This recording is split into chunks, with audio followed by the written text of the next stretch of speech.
So today we're taking a look at the OM3 and asking the question, are Micro Four Thirds cameras still relevant today?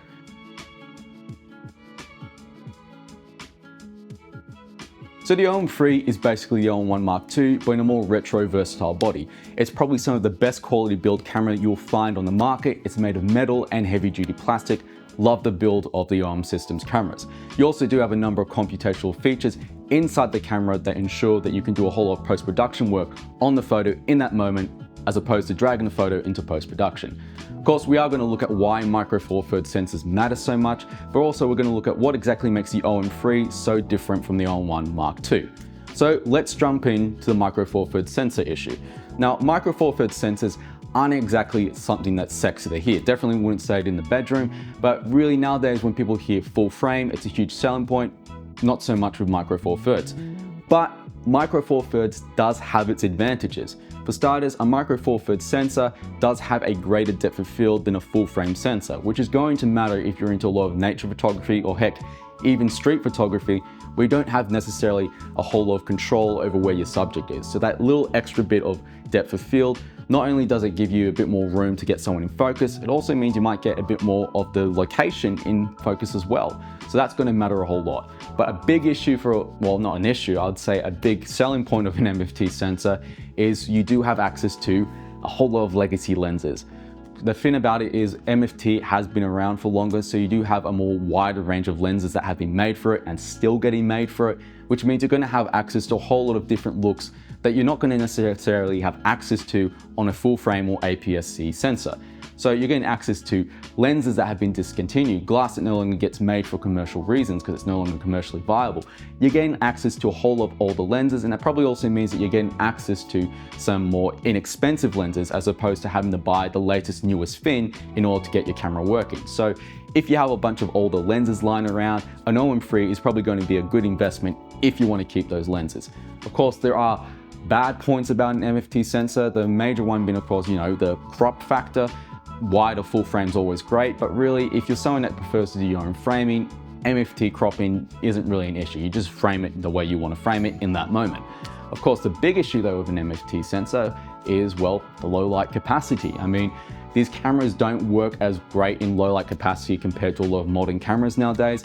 I mean, lights and stars are perfectly fine, but if you have a subject that's dropping into shadows or indoors in a poorly lit space, the detail, it just isn't great. I've never been a fan of using an OM camera to shoot someone indoors purely because of that shadow. I really do need good lighting on my subject. So this really is an outdoors camera in my opinion, or at least a camera that you'd use in, a very well lit space. But in terms of the other image quality factors, this is a 20 megapixel sensor, which is the same as the OM-1 MkII. You have 7.5 EV stops of stabilization, which is going to be great if you like to sort of do a lot of nature photography and don't have time to set a tripod up, or maybe you just really hate tripods like me. Another thing about the video quality of this camera is it is great. You have 4K at 60p, but what's new to it is you have an OM cinema mode. Basically, this will flick the camera to a sort of filter that ensures that the dynamic range and the colors in this image are a lot more subtle and more professional looking. So you're getting an overall more, well, cinematic look with your video. But the most distinct thing about the OM3, of course, is the design. It's a more retro versatile design. It's exactly the same as the OM-1 MkII, but the layout is very different. So you're having a lot more physical dials, which are very quality build. And really it's a matter of preference in terms of what sort of layout you prefer. I prefer the OM3 just because I got smaller hands, and I do prefer the lot more physical dials as it's easier to navigate. I don't have to physically look down. I don't have to press some tiny buttons. I got these massive buttons on it. The only issue I don't like about it is that you don't have a default auto mode on the dial, which is a bit of a shame as they are sort of pushing this camera as a more versatile OM camera. So it's a shame I don't have that auto mode ready to go out of the box. But like all OM Systems cameras, this camera does have some of the best weather sealing on the market. It is the most well-protected camera in comparison to any other brand. You get an IP rating of 53, which means this camera can work in freezing cold conditions like the Antarctic. It can work in humid conditions like the Sahara, dust storms. It can work in rainfall, so it's splash proof as well. If you want to go outside and shoot some photography in the rain, this camera is well protected against it. But do make sure you're also using a weather sealed lens in conjunction with the OM3, as the sensor itself isn't weather sealed. One of my favorite features about an OM Systems camera is the computational features, and the OM3 has all the same computational features as the OM-1 MkII. and I'm just going to go through them now. For starters, you do have live ND, which basically ensures that you can do long exposure photography without having to slap an ND onto your camera every time. The NDs are internal in this camera, and also you do have a live view option for the internal NDs, so you can view the long exposure in real time and take the guesswork out of your photography. You also do have what I think is probably the coolest feature of an OM Systems camera, which is the gradual NDs. And this is basically a partial ND filter, which is going to be great for those photo locations where you have a very broad dynamic range. So you might have the sky is very overexposed and the ground is well exposed. You place a gradual ND over the top and it will basically ensure that everything is within the same dynamic range. So gradual NDs are still my favorite thing. I still want to see them in other cameras, but I'm really happy that OM Systems has put it in the OM3. Another feature about this camera is you do have high res. So if you're not a fan of shooting 20 megapixels, maybe you want to shoot big posters, you do have an option to shoot at 50 megapixels handheld and 80 megapixels on a tripod. Of course, with these modes, you do actually have to physically hold the camera still, as it is basically compositing a whole lot of images together. So the high res isn't going to be great if your subject's moving around. It's really reserved for fairly still subjects. You also do have focus stacking, which works the same way, and this will stack multiple images together to effectively expand your depth of field and put objects that are out of focus into focus with your primary object. You also do have multiple exposure, which overlays one image with another, which I really don't see much use for that. I think some of the people who are more creative than me that can come up with something for that. It's a very sort of specific type of photography, and really, I think if you're into that sort of stuff, it's great, but I personally find it a little bit gimmicky in this camera in comparison to the other computational features. But what makes this camera's computational features different from the OM-1 MkII is you do have a computational button on the back of the camera. So if you prefer to use certain computational features in this camera, you can quickly access them with this button. So you can actually access some of these features quicker on the OM3 than you could on the OM-1 MkII. But speaking of new buttons, in a way, you do have the return of a fan favorite from OM Systems, the Creative Dial. This is a button on the front of the camera that can adjust the color profile of your camera's images then and there. So you of course have up to 4 modes. You have color for your general color adjustments, mono for all your black and white options, you have color creator for your basically overall hue adjustments, and you do have art for your very sort of unique looks. This is going to be a great feature if you sort of want to experiment with looks on the day, and it is a feature that is not included in the OM-1 MkII. Only negative I got about this feature is the placement of the button. I do find it's a bit awkward how it's placed right on the front of the camera and you can't really see it.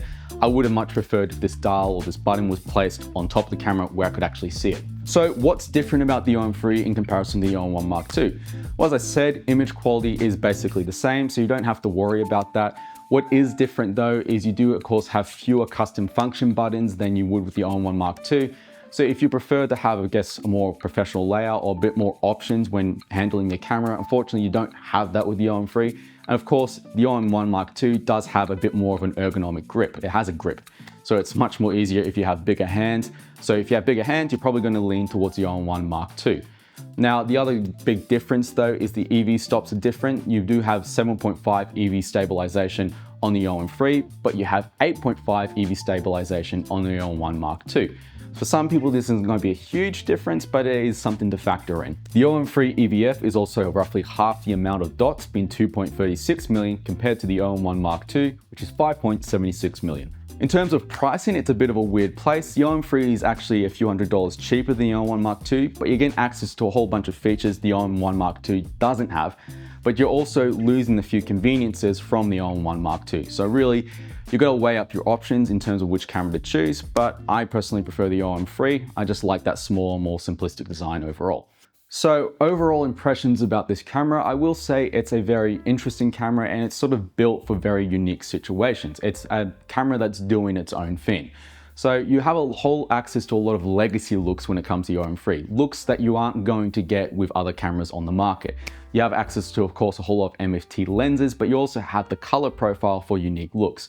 Another thing is this camera is, again, like I said, some of the best build quality on the market. It's very much built for nature. It's very much built for tumultuous conditions. This is probably the camera I'm going to feel most safe taking out into the wild, into nature, into very, hazardous conditions, as this camera is well protected against it. It's also a lot more small and portable in comparison to, well, a full frame camera. Those computational features are also very cool. I still love them about OM systems, and if you're someone that doesn't have time to do a whole lot of post-production work afterwards, having those computational modes inside the camera is going to make a huge difference. Of course, there is a whole issue of nowadays a lot of cameras are leaning towards some general selling points. They're all trying to go high megapixel count with a full frame sensor, but the OM3 is going up. The micro four thirds sensor still has its own value. This type of camera still has very unique looks.